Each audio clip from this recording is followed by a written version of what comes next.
Hello everybody, I'm Suzanne Gorman, I'm the Artistic Director of Maya Productions. We are a small but mighty theatre, arts and heritage company, and what we do is we make theatre, arts and heritage projects in order to enable social change and racial justice.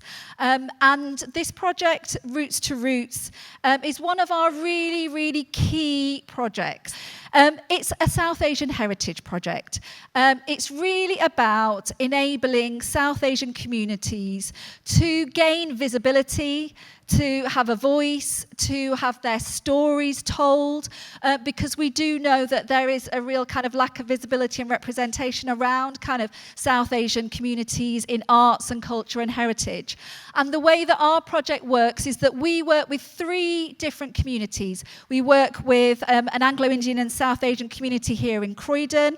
We also work in Bradford, and we also work in Sheffield.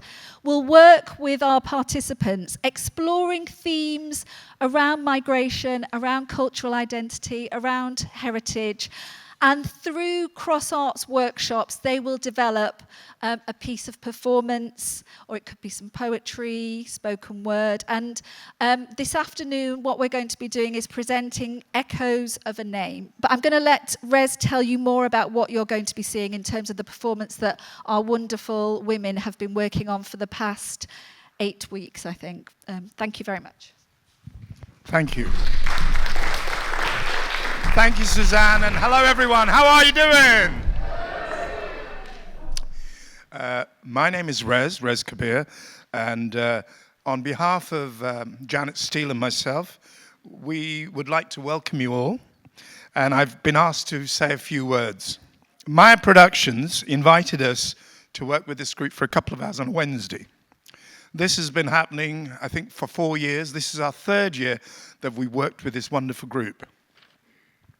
Their names are Agnes Harris, Ganga Creswell, Lisa Castellino, Kamala Rofi, Mary Bywater, Mavis Bird, Norma Brady, Poona Singh, Sharon Owen. There were lots of others, and one in particular, this in special memory of Pramila Trivedi, whom we all remember with fondness and miss dearly, and who always inspired everyone. This year, we were lucky enough, under the direction of Janet, and worked with a writer called Cyan Kent. This is part of the work, and it shows how whatever the women are challenged by, they have always come up with the goods and never been afraid. Well, they were afraid, but you'll see today that they love and have a passion for telling a story because it means so much to them, and it means so much to us to introduce Echoes of a Name.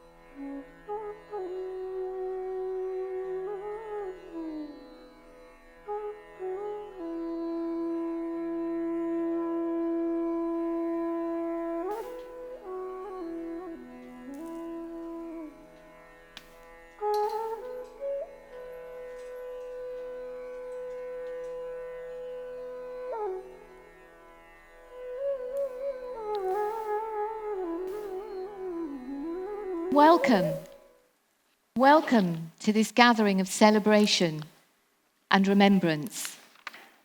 Many of you have come a long way to be here today, and some of you have brought something you want to share, a story, a memory, or a tribute to the woman who has brought us all together today, who has come here in recollection. We may never know her name, though. Her name was taken from her and she was given another. But she is remembered through her descendants, through her customs, even her recipes. She lived a life that few of us can imagine, a life of hardship, of dedication and duty. Keeping the silence of a silken thread in the fabric of a system long since and thankfully gone. So, let us raise a toast to Peggy. who? Peggy. What? Who did you say? Helen. Who is Helen? It wasn't Helen, it was Mai. I've never heard of Mai. She must be Lakshmi. She said, She said, the woman whose true name we may never know. But I've come from Australia. Who we remember through her descendants. I even brought rice. And through her recipes. but today is about Mary Agnes. Lakshmi. Mai. If this isn't about Helen, what am I doing here? Ask her. You are. You ask her. Excuse me. Excuse me. you all brought something with you to remember her by. I brought this pot. I brought this cotton from a cotton tree. I brought a tin of coconut water. I brought rice. I've brought a string of jasmine flowers. I brought sugar cane. I brought a coconut. I brought a book. I brought this doily.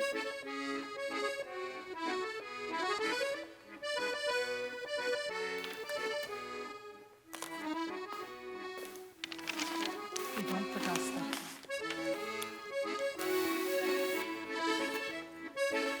A string of jasmine flowers.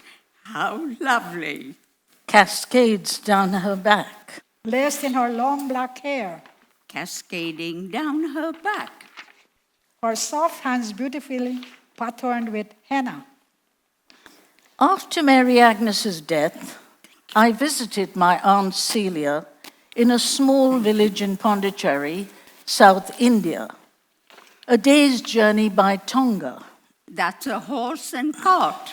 Pony and trap. Gee up!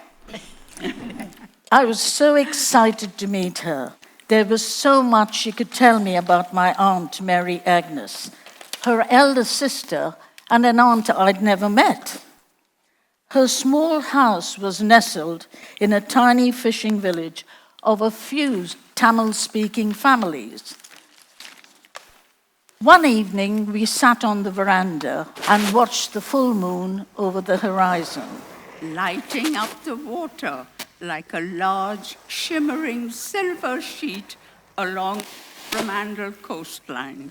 So beautiful. As we talked, the tall coconut palms swayed to the rhythm of the waves rushing to the shore, cooling the warm tropical air. She took a deep breath when I asked her, what was Aunt Mary Agnes like? Her face turned to sadness, and tears filled her eyes. She said, as children growing up, we loved each other very much. We played on this beach every day and sang songs. We were so happy.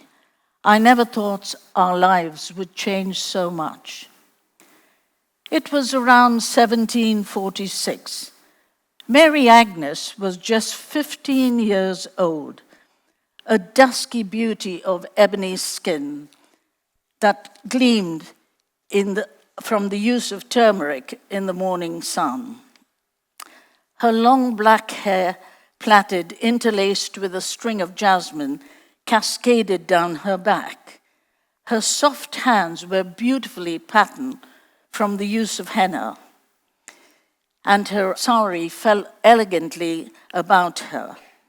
Each morning, accompanied by her mother, she took the short journey to worship at the Hindu temple, then on to the local market for their daily needs, a journey that took them past the French Quarter. A military stronghold where officers and soldiers were stationed. Still known as White Town today. It was on one of these trips she caught the eye of a young man, a French soldier. Ooh la Oh la la. la. He smiled and nodded his head as they passed. She bowed her head, not wanting to show him attention. As she did, he caught the sweet smell of jasmine that lingered in the warm air, igniting thoughts of somehow finding out more about her. He asked the sepoy at the gates. The sepoy replied, Sir, you will have to speak to the father and elder members, as it's disrespectful to speak to any woman directly. Charles, the French soldier, met the father, and convincing him of his honorable intentions, a meeting took place soon after with other elders. Mary Agnes sat in the presence of them all, her head bowed, her face partly obscured from the veil that draped from her hair. She lifted her gaze to get a glimpse of him. He saw those beautiful eyes. With her future now decided, she attended classes to convert to Christianity. Before their marriage, she was baptized and given the name Mary Agnes. Her original Tamil name faded in time as generations that followed lived a Western-style life, influenced by French rule. The memory of her will live on the few who knew her as a girl, and family members will keep her name alive by remembering her. In ancestry, she will be Mary Agnes, as records may show. Her family name we'll never know. They changed her name.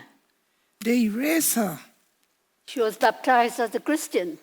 What was her name before Nobody they knows. named her Mary Agnes? Ask her.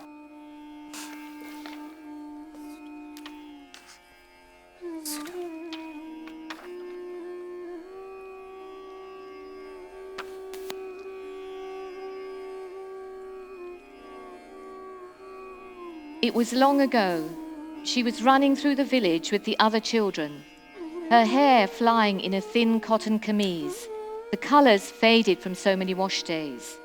She looked back at the other children with her bright blue eyes, her long stride making her the leader, ever since Raju and Anand had gone to work in the fields with their fathers. Her difference was all forgotten when she was playing with the friends she'd grown up with, running in the narrow paths of packed earth that wound through the small village, laughing and dodging buffalo and goats. It was getting late, and cooking fires were already being lit. Village women rolling rotis and pounding spices for the evening meals. Soon she would have to go and help her grandmother with the vegetables. Sometimes one or two of the children were unkind to her. It was always when her mother had returned to the village for a few days. She noticed that the other women were not so friendly to her mother, with slight resentment, and the men looked boldly. She blamed her mother because it made her feel a bit less, even though she didn't know why.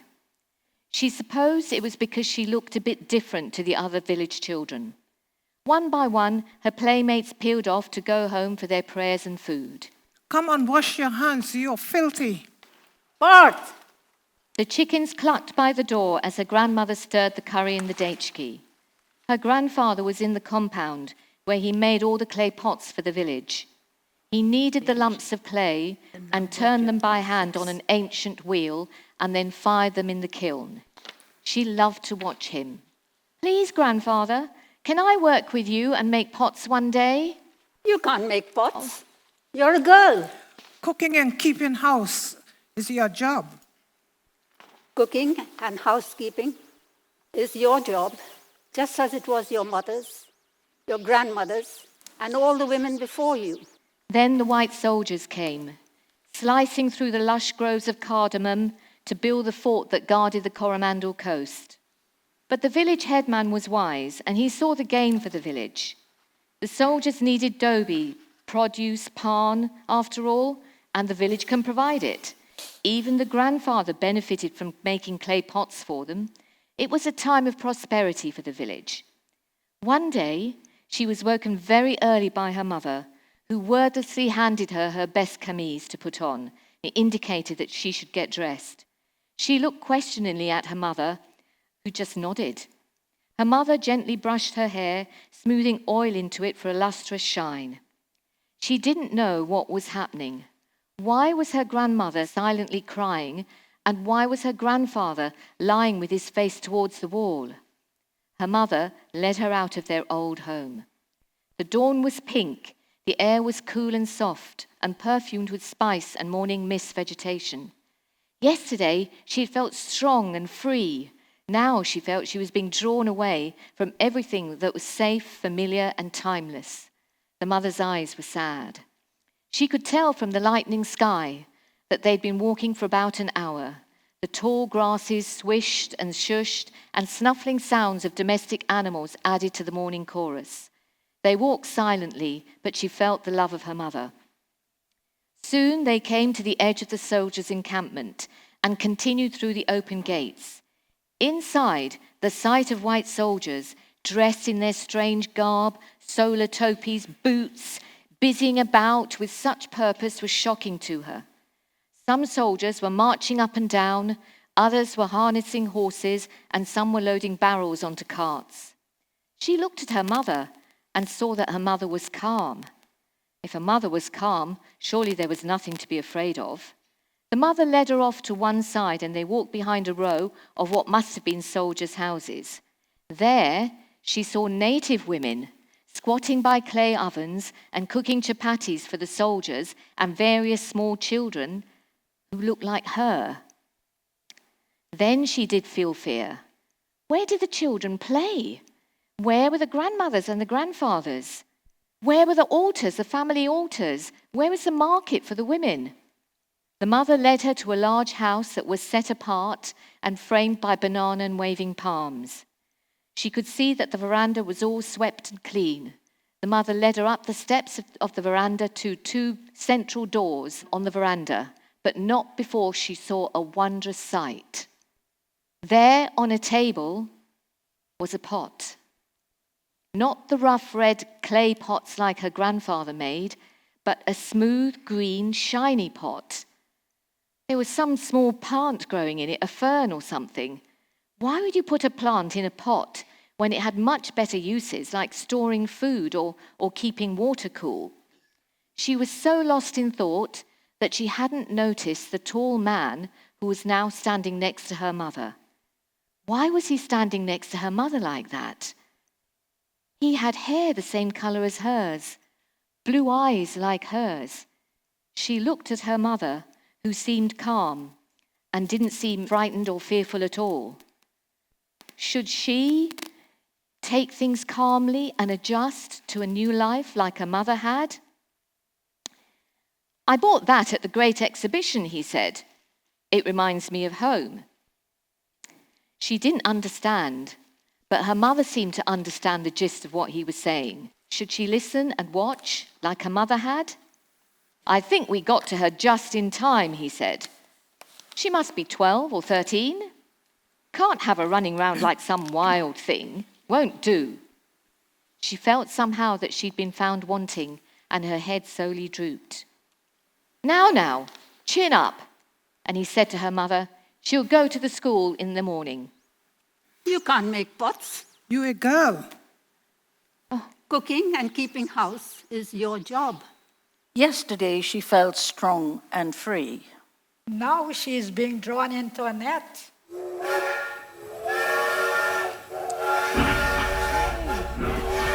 The train's coming. Change the signal, wave the flag. Come away from the railway line. Wave the flag. The train brings people and gifts and clothes. And all manner of exciting things. Come away from the railway line. The little cottage backed on to the fields, which ended with the railway line. She used to run through the fields to the railway line, and when she heard this mighty steam engine coming, The driver used to toot his horn and she used to wave frantically at him. She was an Indian Christian. They say the father was a Scotsman. In their settled railway colony, everyone and everything had its place, even if that place had an order that came from thousands of miles away and separated and divided them from the country they lived in. For art crocheted beautifully. Every chair and table was adorned with a pavilion. Her eyes settled on the small green pot that sat on a table at the far end of the veranda. She knew that it meant something to her grandmother and her grandmother before her, and linked her to some shadowy Englishman. But what she did not know. It sat on a table below a picture of Constable's Hayway, and that also had always been there. But the English greenery and the painting was so strange alongside the banana and the mango trees outside. In the distance, she heard the whistle ending the shift at the railway workshop, and soon a flock of workers would sweep down the road in front of them. She had a good life with her uncle and aunt, but that quiet existence was to change. She was told that she was going to marry an Englishman, but life would never be the same. Why did the Englishman want to marry her? Did he need a wife to keep home and bear children? What was she going to do? She would like to travel, meet people, and keep her faith. Maybe go to England and make a new life. She was only 15. All she could do was wait and see what was in store for her. Maybe her children would have a chance in life. For girls, the end of childhood was a shock. She was so young. He might have been a good Englishman and taken her to see England. Did he, though?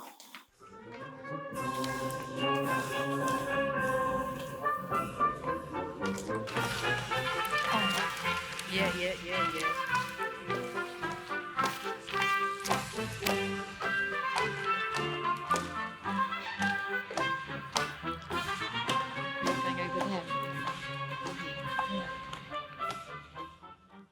She was the daughter of a laborer indentured from Hyderabad in India to British Guyana. They were recruited. Known as coolies. It was little more than slavery, really. They were transported over seaports, Then onto a ship, then sailed for months. around the Cape of Good Hope and across the Atlantic. Many died. She was light-skinned, slim and tall, with black eyes and hair that used to shine when she wore it long. She was an only child, and her parents pandered to her every year. She was quick to learn, but when she'd completed a few grades at school, she had to stop schooling to help her father in his grain mill business. He did not have any sons and needed help. He relied on his daughter's assistance. The girl's mother worked in the paddy field that they owned, and the girl divided her time helping her mother for part of the day as well.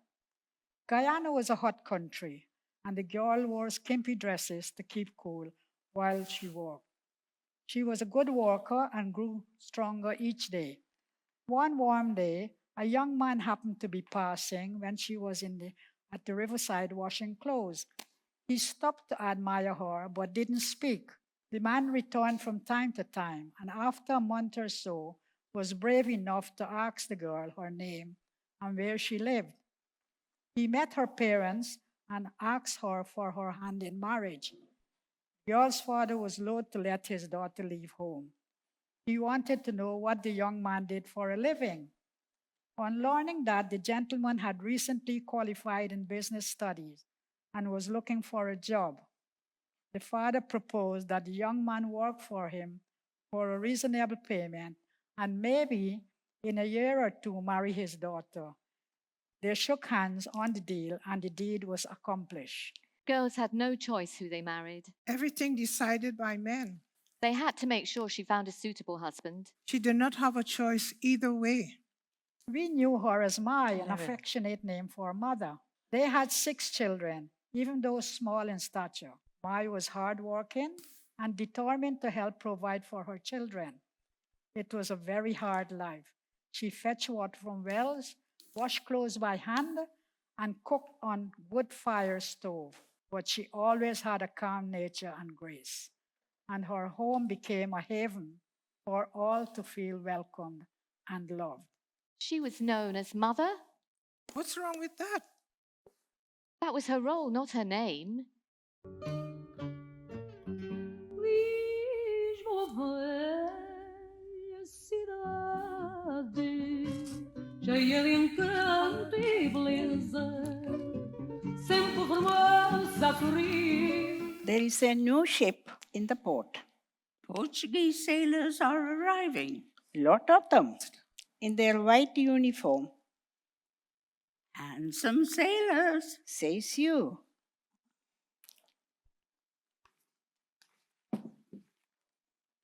She was a swarthy woman, aged 20, just short of 5 feet tall, and with a sari draped along a svelte figure, living on the west coast of South India. With ships arriving from all over the world at the nearby docks, there were sailors landing to explore the region, happy to converse as best they could. The inhabitants knew no language.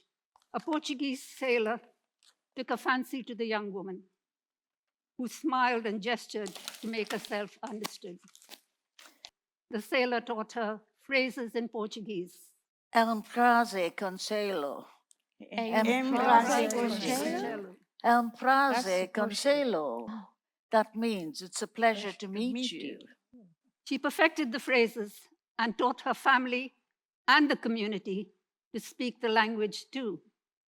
In due course, the sailor made his home in South India, married the young woman, and they lived near her family, who helped the sailor to his new way of life. They showed him how to shin up the coconut trees, how to know which fruit was tender, to relish the sweet coconut water and the flesh, to differentiate between those and the ones that could be used for everyday cooking when grated. Meanwhile, the woman worked in the fields, growing vegetables and spices, ginger, garlic, and herbs. Her father and siblings shared the animals they slaughtered, showed the sailor how to skin the goat and make garments from the furs of the skin. The young women prepared food, and they dined together at a home-constructed table on chairs they had made with wood from the trees. When the sailor received visitors from overseas, the woman learned of the latest trends in fashion. She requested them to bring her magazines and saw pictures of the dresses that ladies wore in those days. Sometimes she even preferred them to saris. Skillfully, she made her own paper patterns, which she transferred to material, and soon she was seen wearing those beautiful dresses. They showed him how to shin up coconut trees. How to know which fruit was still tender? To relish the sweet coconut water and the flesh. Coconut shells are used to collect rubber from the rubber trees.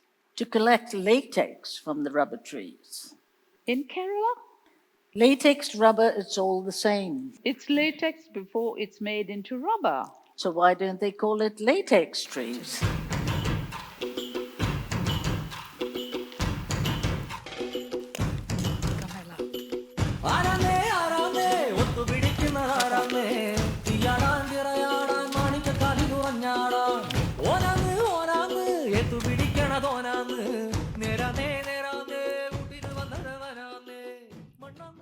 She settled with her husband's family in a place called Mundakayam in Kerala. Mundakayam was known for its rubber plantation. It was there the prices were fixed for rubber, peppercorn, cardamom. Literacy was also considered to be very important. Being so far away from her parents, she missed them and wished they could have been closer. Life was hard for her. She worked from the moment she got up, looking after the animals and the extended family, as well as her own children, until she went to bed. She had 9 children, but only 4 survived.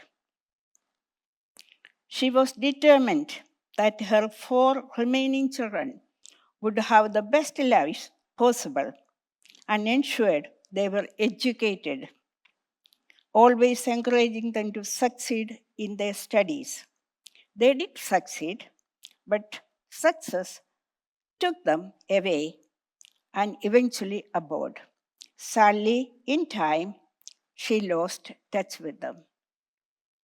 Communication over long distances was a nightmare back then. No mobile phones. Or email. Oh, It's no. getting like that again. I sent a letter to a friend up to Newcastle, and it took 4 to 8 days. No. Yes. मैं हूँ झुम झुम झुम झुम झुमरू पकड़ घूमू बन के घुमरू मैं ये प्यार का गीत सुनाता चला मंजिल पे मेरी नजर मैं दुनिया से बेखबर बीती बातों पे धूल उड़ाता चला.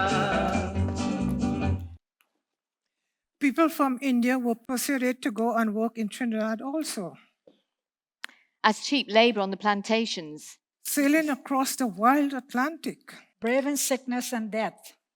She was a slender girl who lived with her strict Indian parents in a thatch roof house, basic furniture on walls made of mud.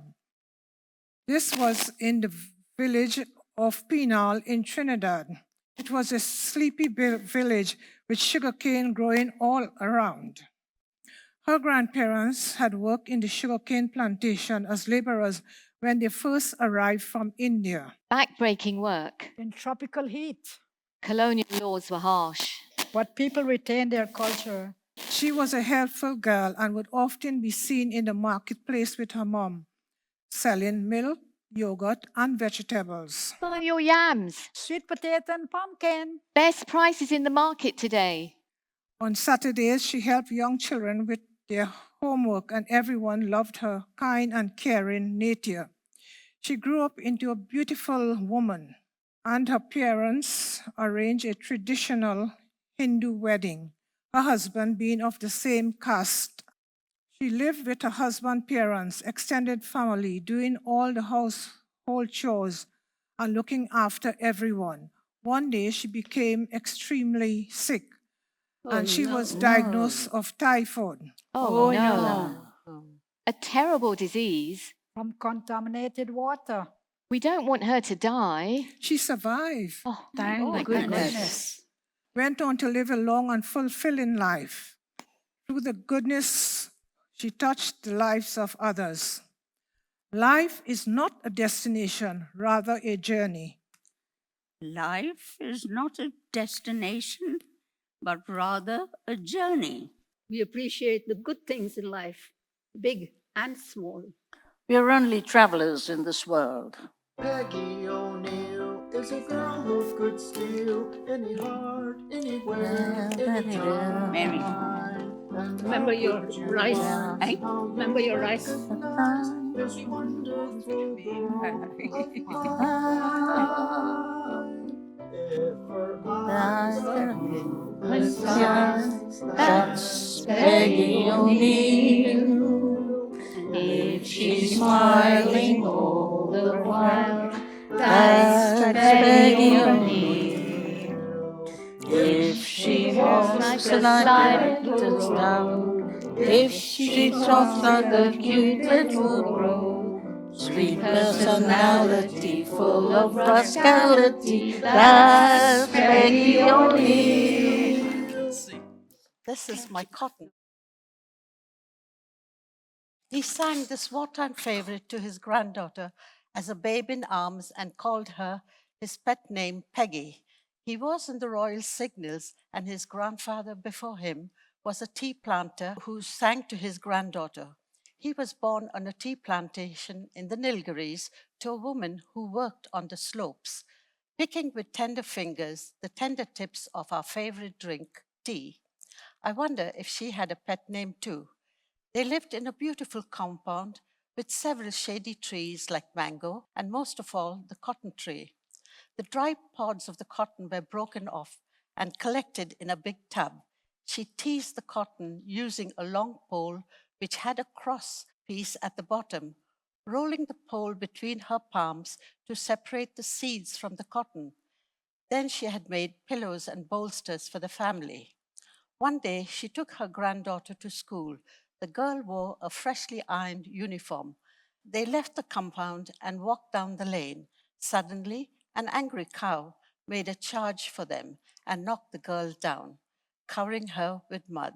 She wasn't hurt, but that day she didn't go to school and was happy as she preferred to spend the day in the compound. The sweet, sweet memories you've given me. You can't beat the memories you've given me. Take one fresh and tender kiss. Add one stolen night of bliss.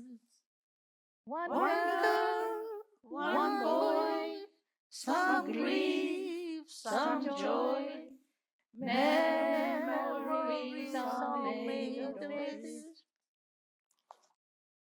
I first met Helen when she joined our school in the senior year. Within weeks, we were good friends, so much so we were dubbed the Terrible Twins. She had a bubbly personality and was always ready to help anyone who needed assistance, even though she was the new kid on the block. One day she said to me, Come with me and I will show you how to make rice the Anglo-Indian way. So, with me by her side, she washed the rice in a dekshi and set it on the cooker with a few cups of water. As we sat at the kitchen table and chatted, she got up, went to the cooker, and picked up a spoonful of rice. What are you doing now? Just checking to see if the rice is cooked. How do you know when the rice is cooked? I just know. I look at the grains and I can tell. Then she strained off the starch from the cooked rice a couple of times and set it on the draining board. There. Years later, when I mentioned this recipe to my grandson, imagine that, he said to me, We don't do it like that, Nan. Your way's far too complicated. I wonder what Helen would have said to that. Nothing was too difficult for Helen. At home, she helped her siblings to get ready for school and was always at her mother's side, ready to help with the chores. She made curries, rolled parathas, and happily helped her family with any other chores that needed doing. But it wasn't all work and no play. We had so much fun hanging out together, going to church on Sundays, and sometimes to social gatherings when possible. When her favorite hymn, Here I Am, Lord, was sung at a service, she belted it out loud and clear, glaring at me if I didn't join in. At our social gatherings, Helen couldn't resist dancing and would go round the hall, gathering all her friends onto the dance floor. On one occasion, she gathered all her friends on the dance floor and proceeded to teach us how to do hands, knees, and boomsie-daisy. Do you remember it? It was a crazy dance, and we giggled throughout. At Christmas, my two young great-granddaughters were feeling merry, and they wanted to dance. So I told them about this special dance that Helen and I did in school. They said, Show us, Nan. So I demonstrated hands, knees, and boomsie-daisy. They thought it was so funny, and pretty soon they were prancing around the living room doing it too. History repeating itself. Helen was my role model. Her optimism and her cheery character spread love and laughter wherever she went, and she will always be a happy memory for me. Shall we do it, ladies? Shall we dance in memory of Helen and the ladies we remember today? Hands, knees, and bumps a daisy. I like her bustle and bends. Hands, knees, and bumps a daisy. What is a bump between friends? Ah, la, la, la. Hands, knees, and bumps a daisy. Let's make this party a wow. Hands, knees, and bumps a daisy. Turn to your partner and bow, bow, wow.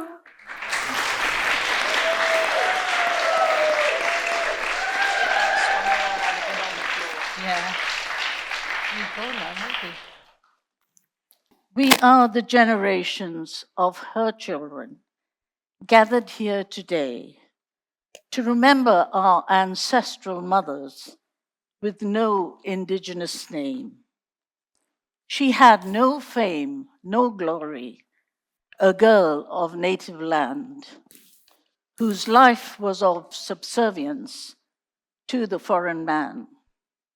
She would have borne his children, perhaps without a wedding band, converted to Christianity by missionaries per colonial plan. Their mixed-race children were educated, some even with degrees, in schools built by authorities for their families. They lived a life of Western style, of mixed-race communities, but records show no family name for her in colonial history. And so her tomorrows have become our today. Gathered here, respects to her we would like to pay. She remains the ancestor we cannot trace, no indigenous name or ancestral face. You asked me what was her name, but you all know her. You've told her stories. But they were different stories and different people. Different women. Similar lives. But they had more in common than was different about them. Like what? They were dutiful. They know their place. They had no choice. Because of their culture.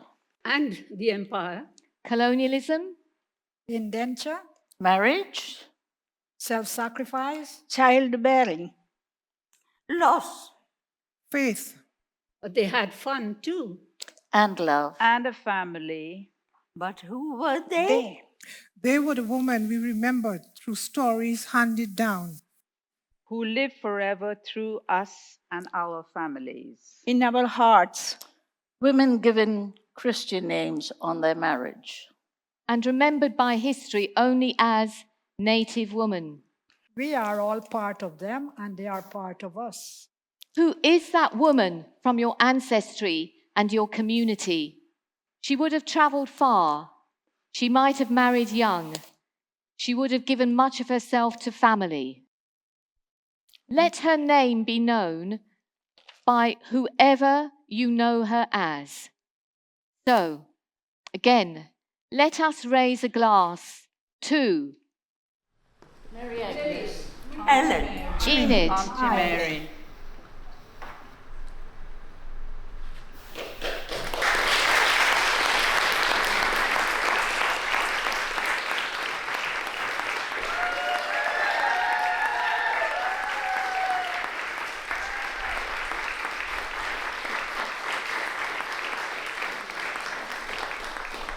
I would like to do hands, knees, and booms a daisy one more time for the lovely people who are here today and for the women we remember too. Do please join us. The more the merrier.